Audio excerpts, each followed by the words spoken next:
اللهم صل على سيدنا محمد یا رب صل وسلم.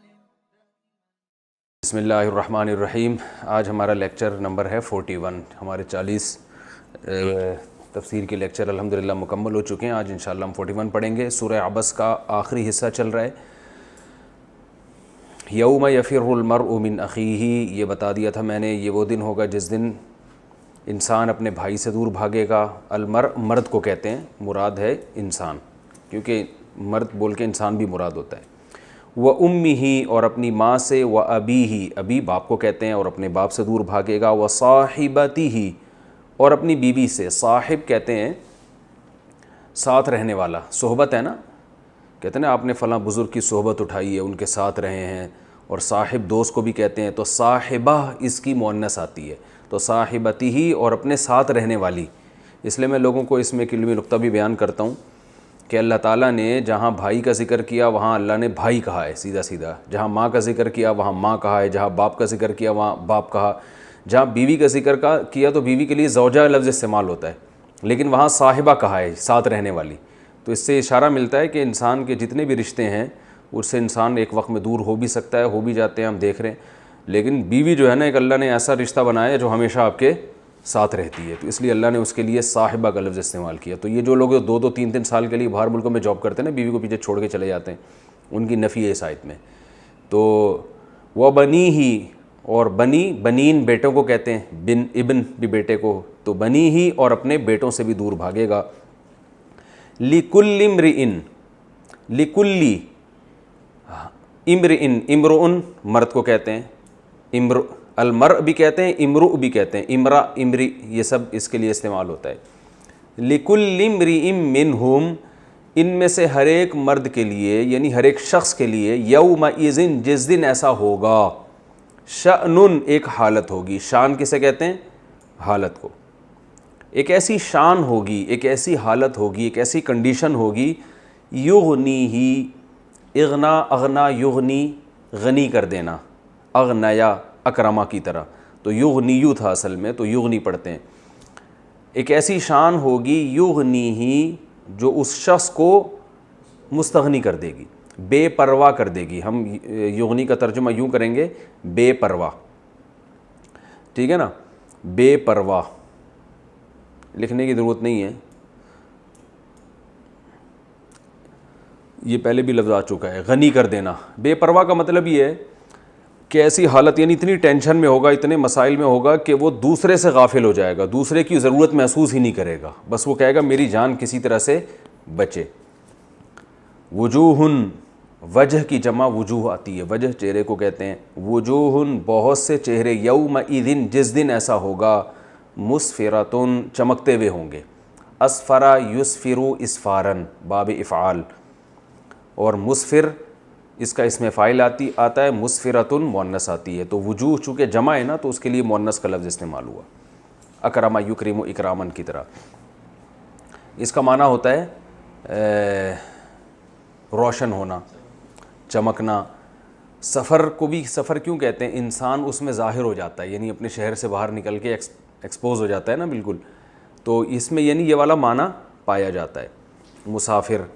اور اسفرا روشن ہونا. تو بہت سے چہرے اس دن کیا ہوں گے؟ مسفرتن، روشن ہوں گے. اور صبح کو بھی، صبح کے وقت کو بھی اسفار کہا جاتا ہے. ضاحکۃن، ضحک عربی میں کہتے ہیں ہنسنے کو. ضحک یضحک، سمع یسمع کی طرح ہوتا ہے. ضاحکۃن ہنس رہے ہوں گے.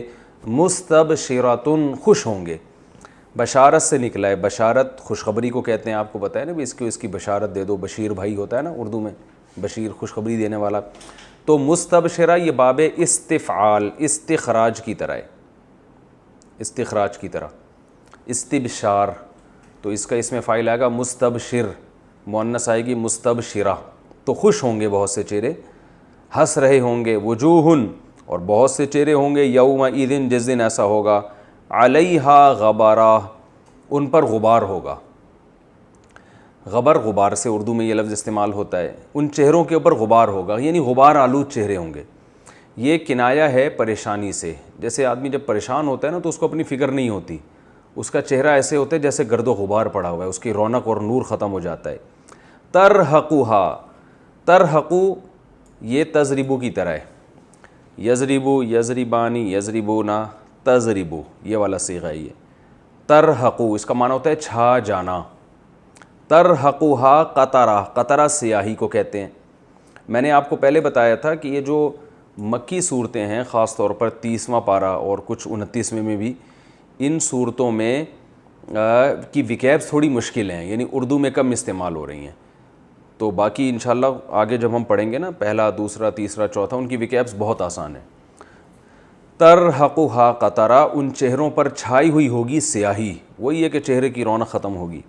اولئکا یہ لوگ ہیں, ہم الکفرہ یہ وہ لوگ ہیں جو کافر تھے, الفجرہ فاجر تھے. کافر کی جمع کفرہ بھی آتی ہے اور فاجر کی جمع فجرہ, کہ جیسے آیا تھا نا کرام بررہ, تو باررن کی جمع بررہ, تو فعلتن کا وزن عربی میں جمع کے طور پہ بھی استعمال ہوتا ہے. فعلتن جیسے بررتن ہے, اور بھی قرآن میں بہت لفظ استعمال ہوئے ہیں, یہ ابھی اس وقت ذہن میں نہیں آ رہے. کفرتن ٹھیک ہے نا, کافر, کافر کی جمع. تو یہ وہ لوگ تھے جو کافر تھے, اور فاجر, فاجر کا معنی بھی گناہ کرنے والا. فاسق اور فاجر نہیں کہتے ہم, فجور یعنی برائی کرنے والے کو کہا جاتا ہے. تو یہ تو اس صورت کا پورا ترجمہ ہو گیا. اور اس صورت میں جو ہے اس کی تفسیر بھی میں نے تقریباً اسی کے دوران بیان کر دی ہے. میں تفسیر کا خلاصہ دوبارہ بیان کر دیتا ہوں. رسول اللہ صلی اللہ علیہ وسلم کے پاس ایک نابینا صحابی آئے. آپ صلی اللہ علیہ وسلم نے اس دوران ان سے چہرہ انور کو پھیر لیا. اس پر صورت نازل ہوئی کہ نبی صلی اللہ علیہ وسلم نے کی پیشانی پہ سلوٹیں آئیں, چیب جبیں ہوئے, اور آپ نے اعراض کیا اس بات پر کہ ایک نابینا آپ کے پاس آیا, آپ کو کیا خبر کہ وہ ہدایت حاصل کر لیتا, او یذکروا یا کچھ نصیحت حاصل کر لیتا, فتنفعہ الذکرہ اسے آپ کی نصیحت فائدہ پہنچاتی. اما من استغنا بہرحال وہ شخص جو مستغنی ہے, جو بات سننا ہی نہیں چاہتا, فانت لہ تصدی آپ اس کے پیاسے ہیں, آپ اس کے در پہ ہیں, آپ اس کی ہدایت کے پیچھے پڑے ہوئے ہیں. وما علیک الا یزکا اگر اس کو ہدایت نہیں ملتی تو آپ پر کوئی گناہ نہیں ہے, یعنی ابو جہل اور عتبہ ابن ولید وغیرہ. واما من جاءک یسعی اور وہ شخص جو آپ کے پاس دوڑتا ہوا آتا ہے, وہو یخشی وہ اللہ سے ڈرتا بھی ہے, فانت عنہ تلہا آپ اس سے غفلت برتتے ہیں, لہو کرتے ہیں اس سے. کلا ہرگز ایسا نہیں ہے جیسا یہ مشرک سمجھ رہے ہیں کہ یہ سردار ہیں تو یہ جنت میں جائیں گے اور یہی اس قابل ہیں کہ ان کو نصیحت یعنی یہ زیادہ اہم لوگ ہیں, ایسا ہرگز نہیں ہے. انہا تذکرہ یہ قرآن تو ایک نصیحت ہے.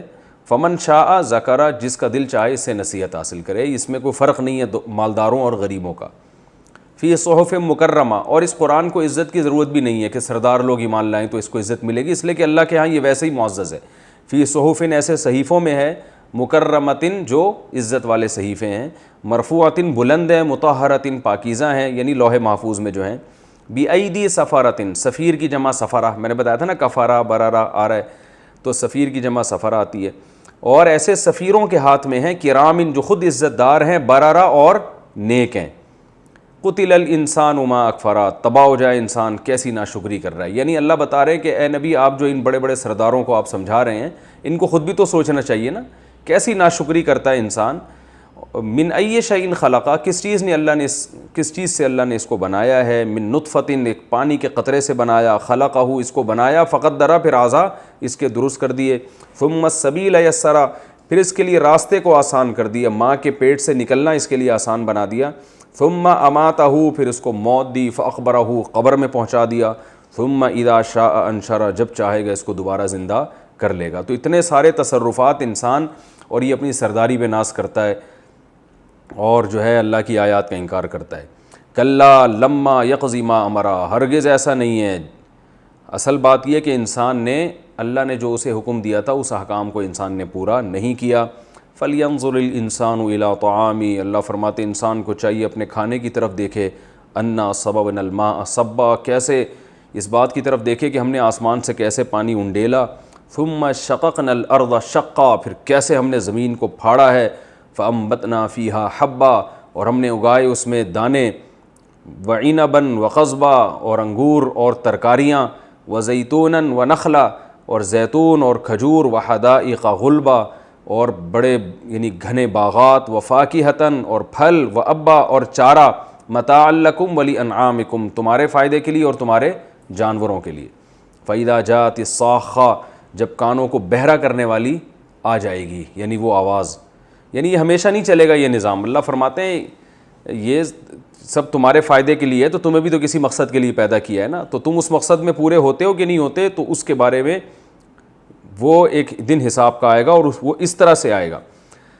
یوم یفر المرء من اخیہ، یہ وہ دن ہوگا جس دن انسان اپنے بھائی سے، اپنی ماں سے، اپنے باپ سے، اپنی بیوی سے، اپنے بیٹوں سے دور بھاگے گا، اور ہر شخص ایک ایسی کنڈیشن میں ہوگا جو اسے دوسرے سے غافل کر دے گی۔ یغنی کا معنی یہاں پر دوسرے سے غافل کر دے گی، بس اپنی فکر ہوگی۔ بہت سے چہرے اس دن چمک رہے ہوں گے خوشی سے، ہنس رہے ہوں گے اور خوش ہوں گے، بہت سے چہرے ایسے ہوں گے جن پر غبار ہوگا، جن پر سیاہی چھائی ہوئی ہوگی۔ یہ وہ لوگ ہوں گے جو کافر اور فاجر تھے، یعنی کافر کا معنی ناشکرہ بھی ہوتا ہے، اللہ کا انکار کرنے والا، اللہ کی آیات کا انکار کرنے والا بھی ہوتا ہے، اور فاجر کا بھی یہی معنی ہے، نافرمانی کرنے والا۔ تو اس صورت میں ہمیں کیا اسباق ملتے ہیں؟ بیسک بڑا سبق تو سب سے پہلا یہ ملتا ہے کہ دین کی دعوت میں فرق نہیں کرنا چاہیے دولت مند اور غریب کا، یہ دعوت سب کے لیے ہے۔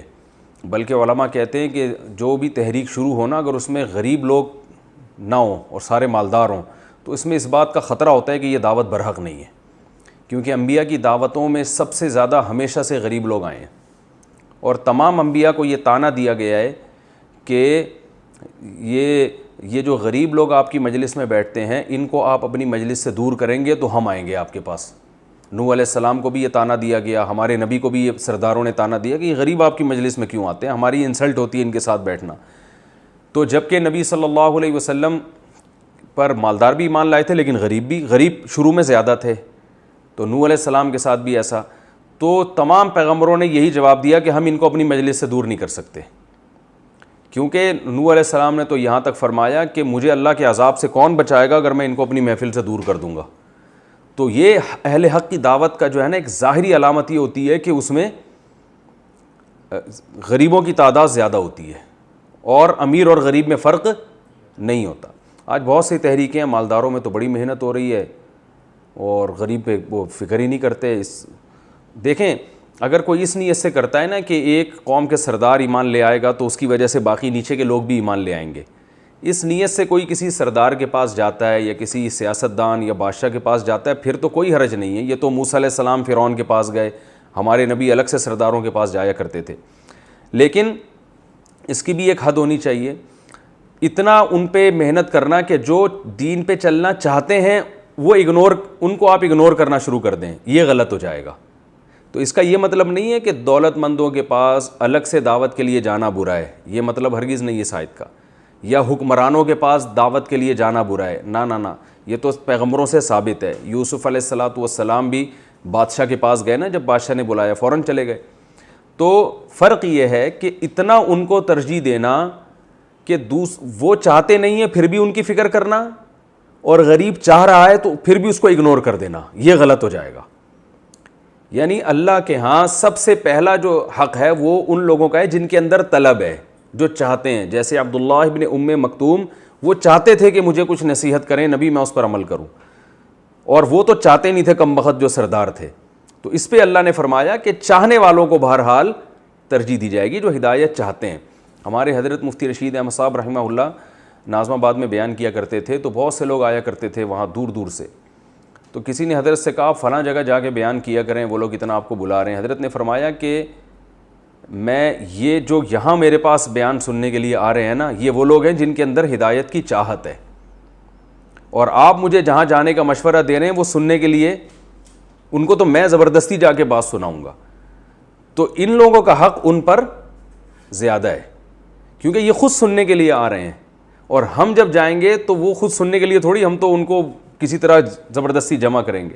تو کسی کے پاس اتنا ٹائم ہو کہ دونوں کام کر سکتا ہے پھر تو ٹھیک ہے، لیکن اگر اتنا وقت نہیں ہے تو پھر چاہنے والوں کو، جو ہدایت چاہتے ہیں، جو آپ کے پاس دور دور سے بات سننے کے لیے آ رہے ہیں، ان کو پہلے ترجیح دیں، دوسروں کو بعد میں ترجیح دیں۔ یہ اس آیت کا خلاصہ ہے۔ ایک علمی نقطے کی بات تو ہمیں یہ پتہ چلی۔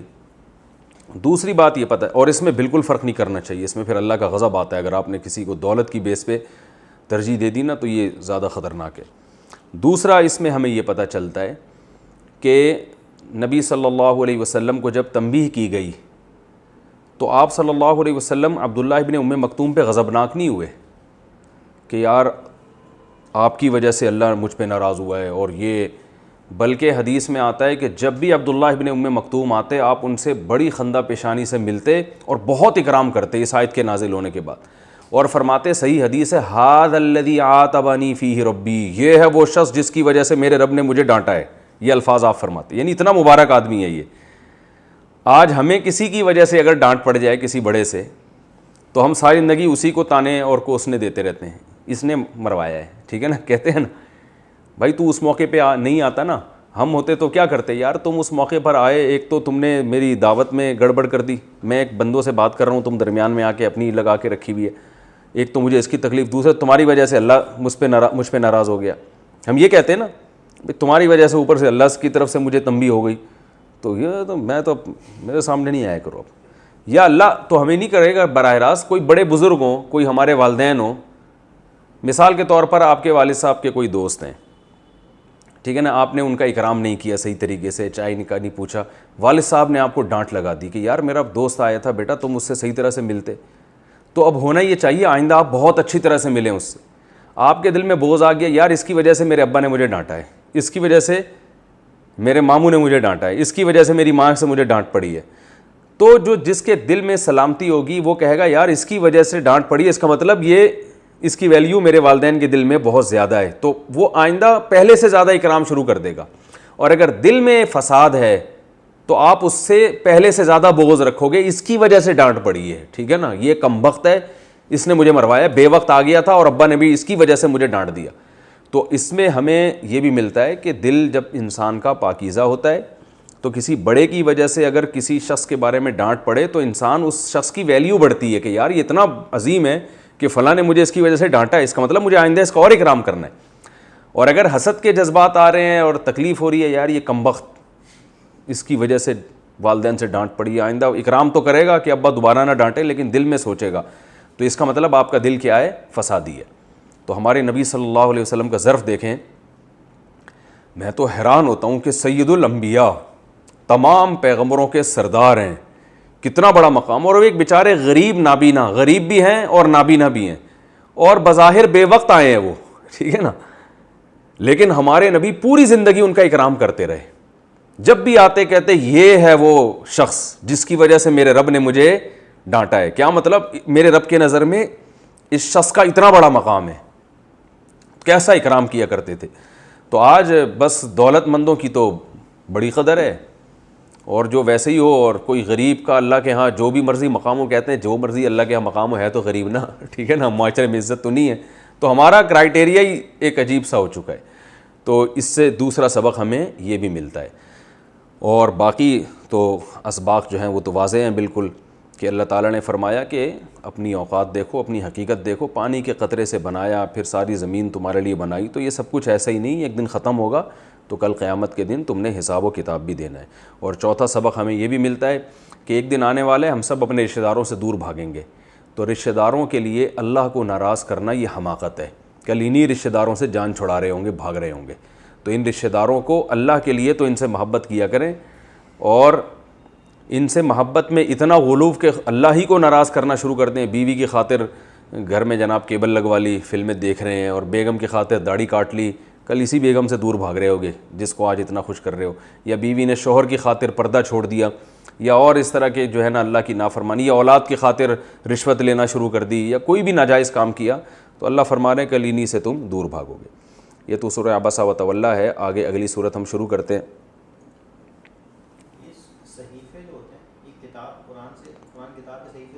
ہاں، بسم اللہ الرحمن الرحیم۔ اذا الشمس کورت واذا النجوم انکدرت واذا الجبال سیرت۔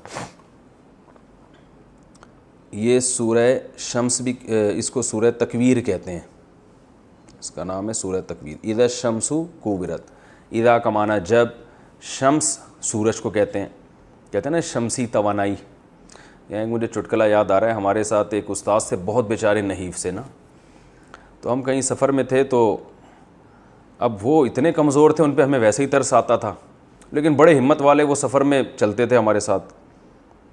تو ہمارے کسی بڑے استاذ کا فون آیا، انہوں نے ہمارے کلاس فیلو سے پوچھا کہ وہ ان استاذ کا کیا حال ہے. تو وہ میرے کلاس فیلو نے کہا حضرت وہ تو صرف شمسی توانائی پہ چل رہے ہیں. ٹھیک ہے. تو بڑے استاذ نے بڑی سخت ڈانٹ لگائی ان کو کہ اپنے استاذ کے بارے میں ایسے الفاظ کیوں استعمال کر رہے ہو.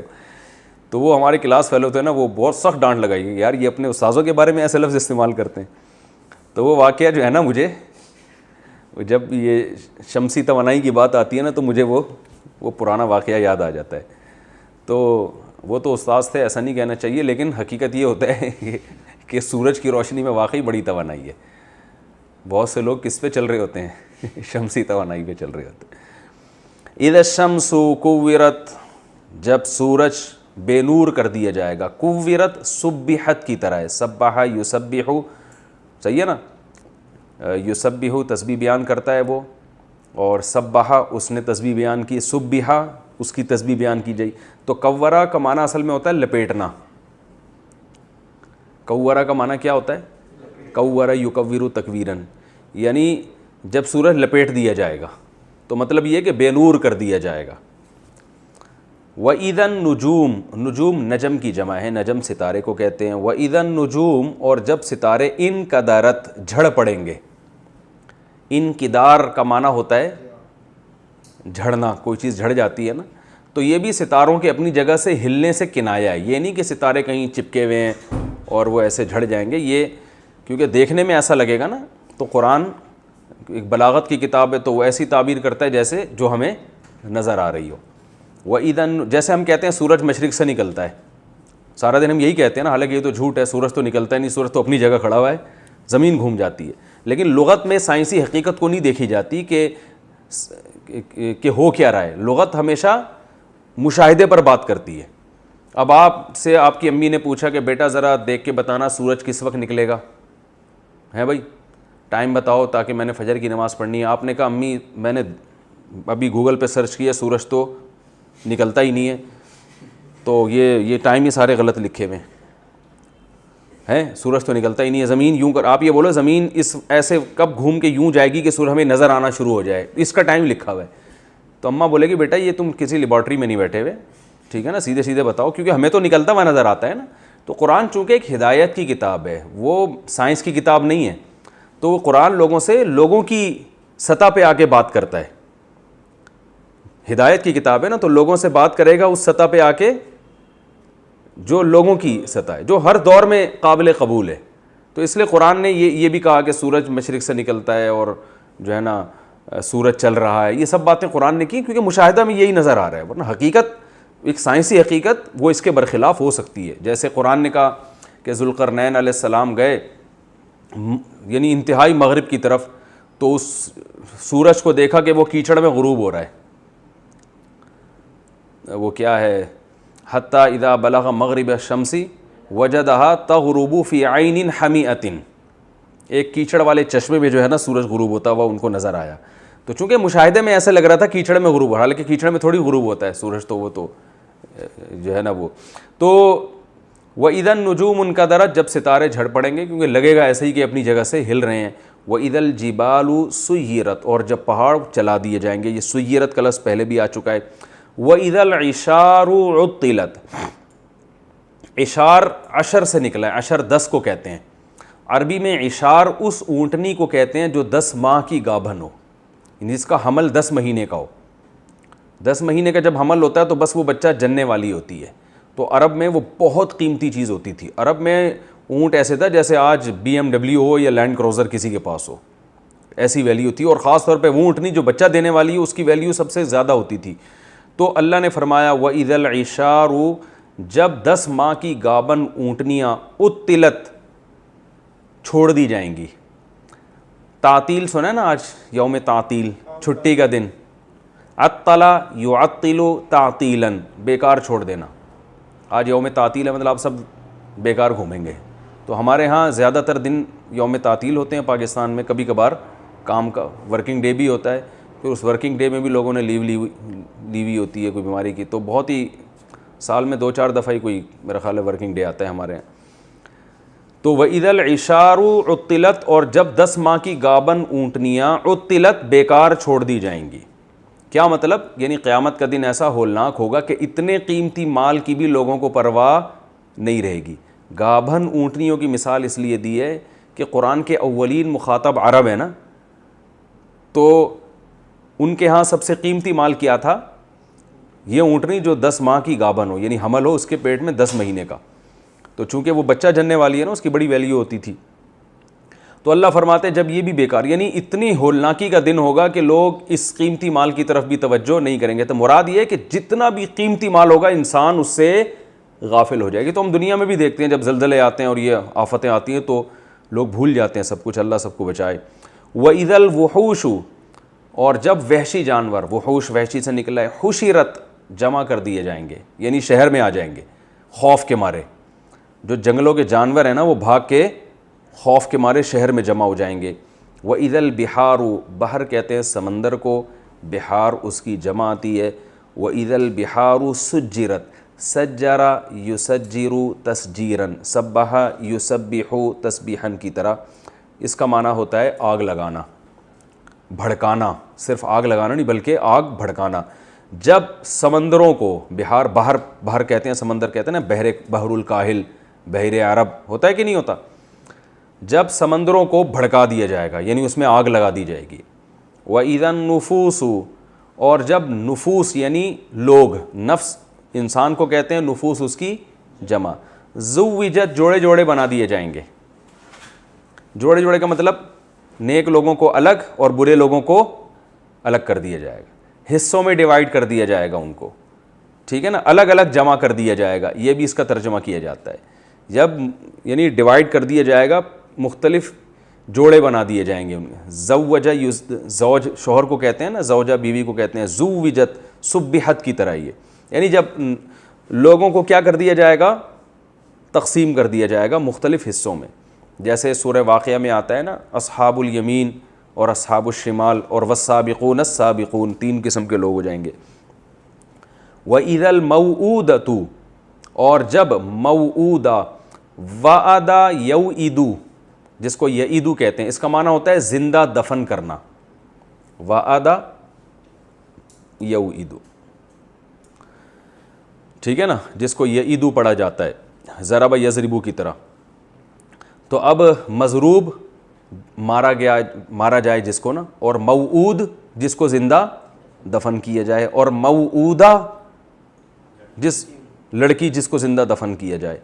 تو وَإِذَا الْمَوْعُودَةُ، اور جب زندہ دفن کی ہوئی لڑکی سے سئلت، پوچھا جائے گا اس سے، سئلت ضربت کی طرح، جب زندہ دفن کی ہوئی لڑکی سے پوچھا جائے گا، بِأَيِّ ذَنبٍ، کس جرم کی وجہ سے، ذنب گناہ کو کہتے ہیں، وہ استغفار کی تسبیح میں بھی ذنب کا لفظ آتا ہے نا، کو جب اس سے پوچھا جائے گا بِأَيِّ ذَنبٍ، کس جرم کی وجہ سے، قتلت، اس کو قتل کیا گیا، یعنی اس سے پوچھا جائے گا تیرا کیا جرم تھا کہ تجھے قتل کیا گیا اور تجھے زندہ قبر میں دفن کر دیا گیا۔ وَإِذَا الصُّحُفُ، جب صحیفوں کو نشرت، نشر کر دیا جائے گا، پھیلا دیا جائے گا، یعنی نامہ اعمال ایسے کر کے کھول دیے جائیں گے، ہر شخص اپنا نامہ اعمال پڑھے گا نا، جو بھی فائلیں ہیں کھل جائیں گی وہ۔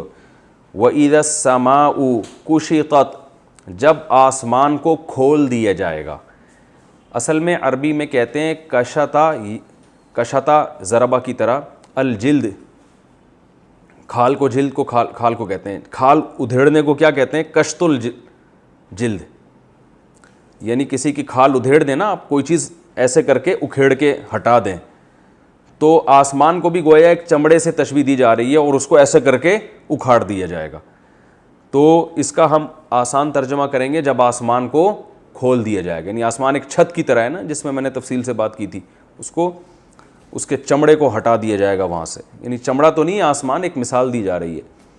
وَإِذَا السَّمَاءُ كُشِطَتْ، جب آسمان کو کھول دیا جائے گا۔ وَإِذَا الْجَحِيمُ سُعِّرَتْ، اور جب جہنم کو مزید بھڑکایا جائے گا، سَعَرَ یُسَعِّرُ، سَبَّحَ یُسَبِّحُ کی طرح، اس کا معنی ہوتا ہے بھڑکانا، تسعیر، بھڑکانے کو کہتے ہیں۔ تو جہنم پہلے ہی اس میں آگ لگی ہوئی ہے تو اور زیادہ بھڑکا دیا جائے گا. وَإِذَا الْجَحِيمُ سُعِّرَتْ وَإِذَا الْجَنَّةُ, اور جب جنت کو اُزْلِفَت جو ہے نا مزین کر کے قریب لایا جائے گا. ٹھیک ہے نا, ازلفا یزلفو اکرما یکرمو کی طرح, ازلافن قریب لانا, مزین کر کے جب کسی کو, یہ دلہن کے لیے بھی لفظ استعمال ہوتا ہے, مزین ہوتی ہے نا جب اس کی رخصتی ہوتی ہے, بس وہ دولہا لوگ اکثر کہتے ہیں اسی دن ہے نا اسی دن ہوتی ہے, باقی تو شادیوں میں جاتے ہوئے تو کہتے ہیں ہوتی ہے. اچھا, وَإِذَا الْجَحِيمُ, وہ ایک میں واقعہ اکثر سناتا ہوں نا, چلو پھر لمبے واقعات ہو جائیں گے. وَإِذَا الْجَنَّةُ أُزْلِفَتْ, جب جنت کو مزین کر کے قریب لایا جائے گا. عَلِمَتْ نَفْسٌ, تو ہر نفس, علیمت پہچان لے گا, علیمت علم یعلم جاننا, ضربت کی طرح ہے نا, ہر نفس کیونکہ مؤنث کا لفظ ہے نا اس لیے اس کے لیے علیمت استعمال ہوتا ہے. علیمت نفس, ہر نفس جان لے گا, ما, اس چیز کو, احضرت, جو اس نے حاضر کی ہوگی. احضر یحضر احضاراً, اکرم یکرم اکراماً, احضار کا معنی حاضر کرنا. ٹھیک ہے, تو اکرم دیکھو, اکرم اکرمت, تو احضرت, نفس چونکہ مؤنث ہے اس لیے مؤنث کا لفظ استعمال ہو رہا ہے. تو ہر نفس جان لے گا ما, اس عمل کو جو اس نے حاضر کیا ہوگا, یعنی آخرت میں جو بھی آپ نے حاضر کیا ہوگا نا آپ اس کو جان لو گے, یہ بھئی یہ میرا کیا کرایا ہے, یہ میرا عمل ہے. فلا اقسم بالخنس, پس میں قسم اٹھاتا ہوں. دیکھو عربی میں اقسما اکرما کی طرح نا, اقسما یقسم اقسامن, اکرما یکرم اکرامن, اس کا معنی قسم اٹھانا ہوتا ہے. اردو میں بھی یہ لفظ استعمال ہوتا ہے. تو لا اقسم کا مطلب عربی میں اقسم ہی ہوتا ہے. یہ لا جو ہے نا, اقسم سے پہلے جب لا آئے گا نا تو اس کا مطلب یہ نہیں ہوتا میں قسم نہیں اٹھاتا, اس کا مطلب ہوتا ہے میں قسم اٹھاتا ہوں. یہ لا صرف تاکید کے لیے ہوتی ہے. اور بعض نے کہا کہ یہ لا اصل میں یہ اقسموں کے ساتھ نہیں ہوتی, بلکہ یہ قسم سے جو مضمون ثابت ہو رہا ہے نا اس کے اپوزٹ کی نفی کے لیے ہوتی ہے. جیسے میں کہتا ہوں میں قسم اٹھاتا ہوں کہ میں یہ کام کروں گا, تو میں اس کے لیے کہوں گا لا, شروع میں کیا کہوں گا, لا, نہیں میں قسم اٹھاتا ہوں میں یہ کام کروں گا. کیا مطلب, تم جو سمجھ رہے ہو ایسا نہیں ہوگا, بلکہ میں جو کہہ رہا ہوں ایسا ہوگا. تو یہ لا جو ہے نا یہ کلا کی طرح کا ہے. ٹھیک ہے نا, یعنی آپ کے ذہن میں جو دعویٰ ہے اس کی نفی کرنے کے لیے. تو آپ کے ذہن میں یہ بات ہے کہ معاذ اللہ یہ قرآن گھڑا ہوا کلام ہے, نبی صلی اللہ علیہ وسلم نے گھڑ لیا ہے, تو اللہ فرماتے ہیں لا, ایسا نہیں ہے. اقسم بالخنس, میں ان ستاروں کی قسم اٹھاتا ہوں.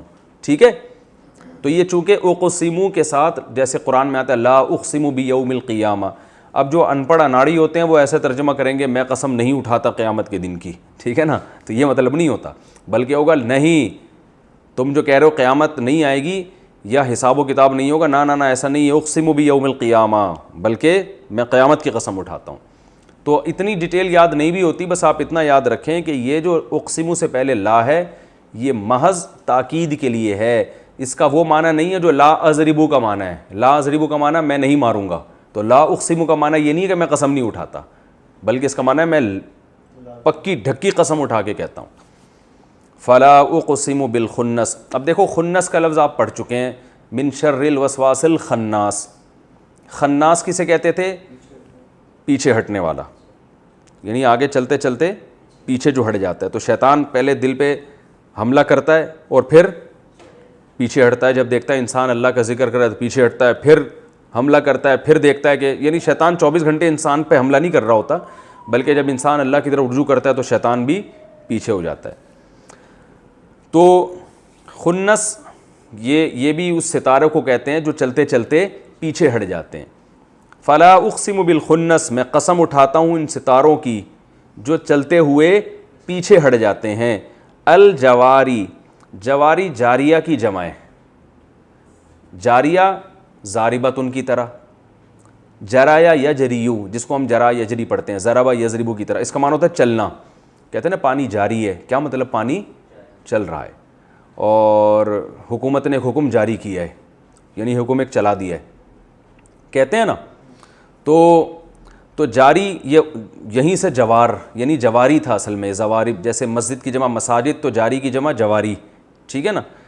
تو فلا اقسم بالجواری، میں قسم اٹھاتا ہوں یعنی بالخنس، ان ستاروں کی جو پیچھے ہٹتے ہیں، الجواری چلتے ہیں، بہت سارے ستارے ہیں نا تو چلتے ہیں. الکنس، کنس کہتے ہیں غائب ہونے والے کو. کنس کسے کہتے ہیں؟ کناسا یکنیسو کا معنی ہوتا ہے غائب ہو جانا، ٹھیک ہے نا. تو کنس اس کی جمع آتی ہے. میں نے بتایا تھوڑی وکیبس مشکل ہیں، 30ویں پارے کی تھوڑا صبر کر لیں، انشاءاللہ آگے بہت آسان ہو جائے گا. فلا اقسم بالخنس، میں قسم اٹھاتا ہوں ان ستاروں کی جو چلتے چلتے پیچھے ہٹتے ہیں، الجواری پھر چلتے رہتے ہیں، الکنس اور پھر غائب ہو جاتے ہیں. تو کون سے ستارے ہیں بھائی؟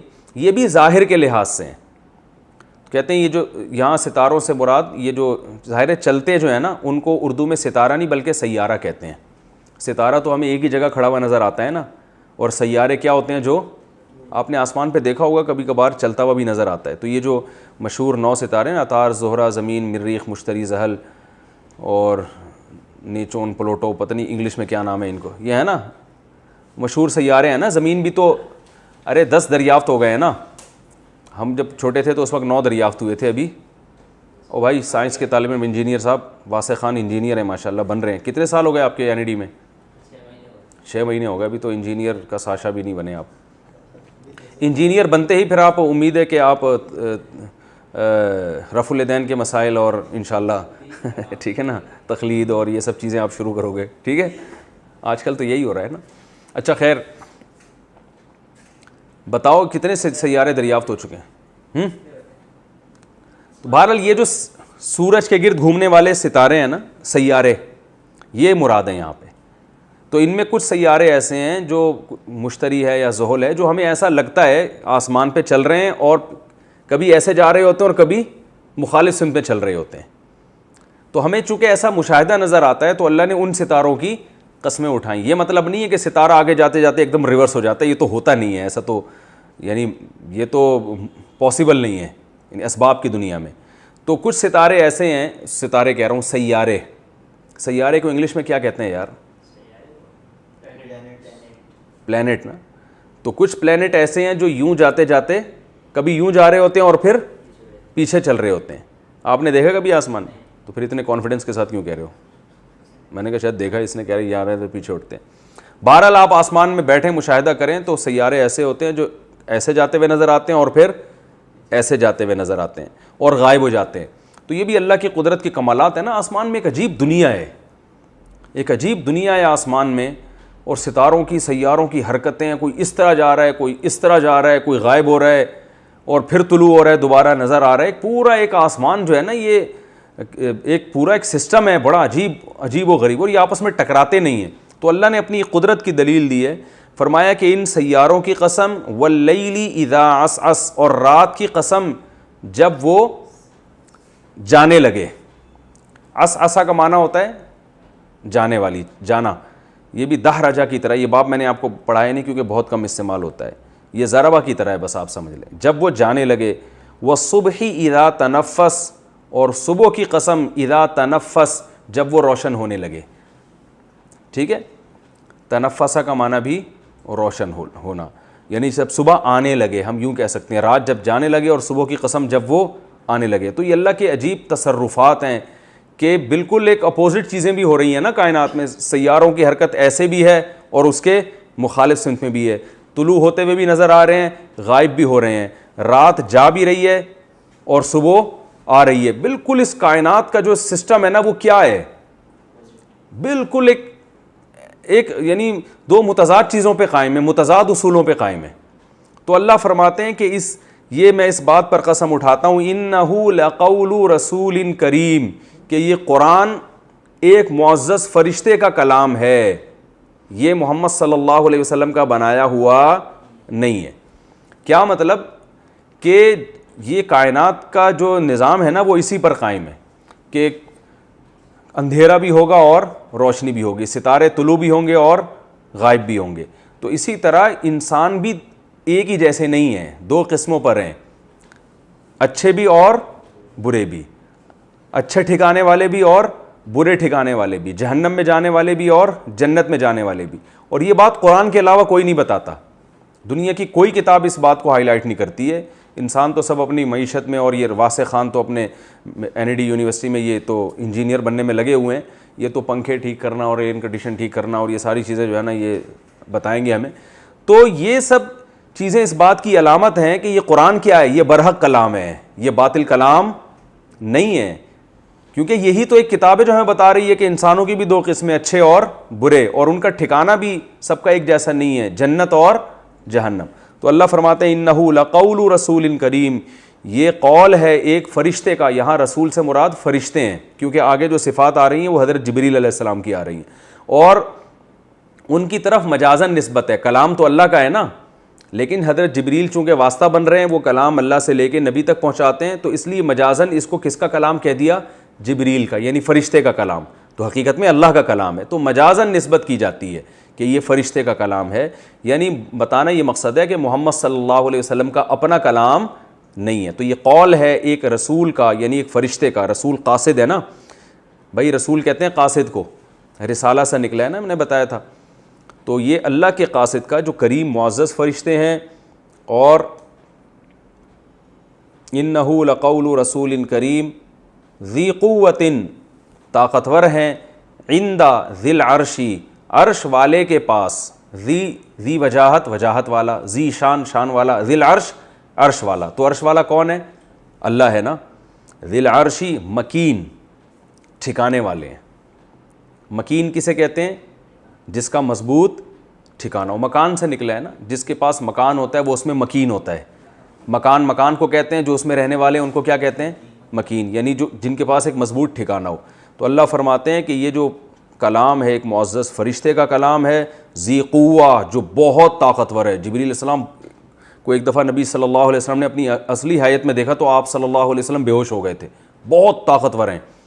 اور ایسے ایسے فرشتے اللہ نے پیدا کیے ہیں کہ جنہوں نے ایک آواز ماری ہے اور پوری بستی تباہ ہو گئی، اتنی اللہ نے ان کو طاقت دی ہے. تو یہ فرمایا بہت طاقتور ہیں، اور عرش والے کے پاس ان کا مضبوط ٹھکانہ ہے. یعنی جسمانی لحاظ سے بھی طاقتور، اور مقام اور مرتبے کے لحاظ سے بھی بہت بلند. جیسے ایک آدمی صحت کا بھی اچھا ہو اور پاور بھی ہو اس کے پاس نا، کوئی بڑا عہدہ بھی ہو، تو وہ تو پھر بہت ہی معزز بن جاتا ہے. وقت مکمل ہو گیا.